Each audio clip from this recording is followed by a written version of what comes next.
China's car market is beyond competitive. Everyone's fighting over specs, autonomous driving, and price. But lately, even design and color have joined the battle. Offering bold, eye-catching paint isn't just about looks anymore. It's about brand identity and self-expression. After all, car buyers today don't just want to own a car, they want to show who they are through it. Sure, you can always wrap your car in any color you like these days. But if you care about that factory finish glow, let's talk about what really goes into automotive paint. When you look at a shiny car, you probably just see the color: red, black, white, or maybe some fancy metallic blue. But the truth is that shine is a result of multiple invisible steps, layered just like a perfect makeup routine. Clean, prep, foundation, color, and finish. Before we go into each step, here's the full beauty routine for your car. Cleaning, e-coat, sealer, primer, base coat, clear coat, and baking and inspection.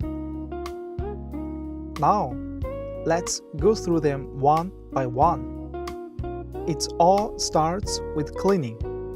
Even a tiny bit of dust, oil, or fingerprints can ruin the paint. So the body is washed squeaky clean before anything else. Next comes the e-coat, short for electrophoretic coating. Think of it as rust-proof underwear. Through a process called electrodeposition, the body gets dipped so that every corner, even the hidden ones, are protected from rust. After that, a sealer is applied. This stuff keeps out water, helps with soundproofing, and even makes areas like the wheel wells look smoother. Then we have the primer. This is the base layer that prepares the surface, acts like sunscreen, and gives the next layers something to stick to. Depending on the final color, a middle coat, white, gray, or dark gray, might be added. You will never actually see this layer, but it's what makes the final color really pop. Now comes the fun part, the base coat. This is the actual color, your glossy red, deep black, or pearl white. But here's the thing, the base coat itself is fragile, easily damaged by UV or scratches. That's why right after that, a clear coat is sprayed on top, like invisible armor. It locks in the shine, adds depth, and protects the paint from scratches and fading. Finally, everything goes into an oven, heated to about 150 degrees Celsius. This hardens the surface and makes it durable. After baking, inspectors check every inch, not just with their eyes, but even with their hands, making sure the reflection is flawless. Now, here's something interesting. These layers aren't just getting shinier, they are also getting greener. Base coats, the color layer, are now mostly waterborne, replacing old solvent paints. Primers are already eco-friendly, while mid-coats are following the same path. Clear coats are still the toughest to change, but new high solids versions are cutting emissions too. So when you hear eco paint, it usually means waterborne base coat technology. That's where most of the green progress happens. So yeah, that dazzling shine you see on a new car, it's not just one coat of paint, it's a result of science, engineering, sustainability, and a lot of careful layering. But hold on, there's more to the story. Because not every part of a car gets treated the same way. Now, at this point, some of you might be thinking, wait a second, not everything on a car is metal. What about bumpers, door handles, mirror caps? Those are plastic, right? Do they also get baked at 150 degrees Celsius? Obviously not. If you threw them into the same oven, they'd melt into a Salvador Dali sculpture. Before we continue, here's the big picture. When it comes to car painting, not all materials are treated the same way. We've got two main types of baking routines: high bake paint for metal body panels like doors, hoods, roofs; low bake paint for plastic parts like bumpers, door handles, mirror caps. Now, let's get into the detail. High bake is a gold standard. The oven runs at over 140 degrees Celsius.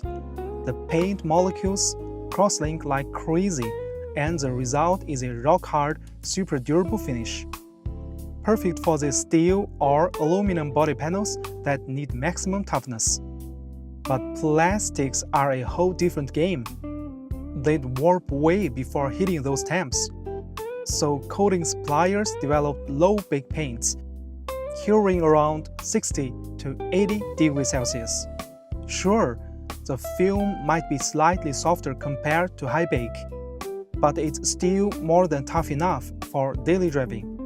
Plus, body shops love it because you can't exactly stick a whole car with wiring and upholstery into a 150 degrees Celsius oven. And here's the key. Some parts have to be plastic, no matter what. Bumpers, for instance, are designed to flex and absorb energy in a crash, protecting both the car's structure and pedestrians. If they were metal, it'd be like hitting someone with a steel beam. Same goes for mirror caps and door handles.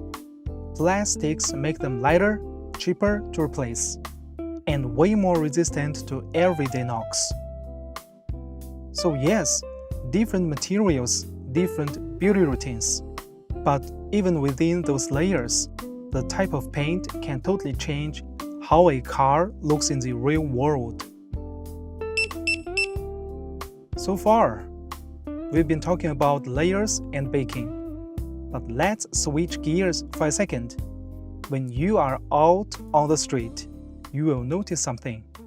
Not every car shines the same way. Some colors look flat, almost like a solid wall of paint. Others sparkle in the sun, throwing off little flashes like glitter. And then there are the ones that look stunning under sunlight, but kind of muted in the shade. So what's going on here? Well, it all comes down to the type of paint. Solid paint is the simplest form. Just one flat color, no sparkle, no metallic shimmer. Think white, red, or black. It's affordable, easy to repair, and timeless in its own way.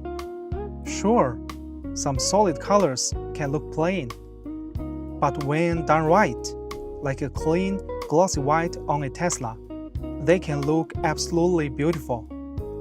Metallic paint takes things up a notch. It mixes in tiny aluminum-based effect pigments, which reflect light and make the surface appear deeper and more vibrant. Under sunlight, it's like the car's wearing a subtle disco ball suit. The only catch: if you ever need to repair one panel, matching that metallic sparkle perfectly can be a nightmare. Then comes Pearlescent paint, the luxury upgrade.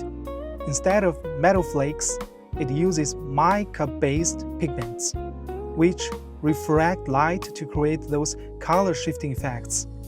That's why a pearl white car can look golden from one angle and bluish from another. Gorgeous to look at, but if you ever scratch it, your wallet will definitely feel it. Finally, we have matte finishes. No shine, no reflection, just stealthy, sandpaper-style vibes. It looks aggressive and cool, but the upkeep? Total headache. You can't polish it like normal paint, and one bad scratch could cost more than your last vacation. Just kidding, but only slightly. In reality, true factory matte paint is incredibly complex to produce.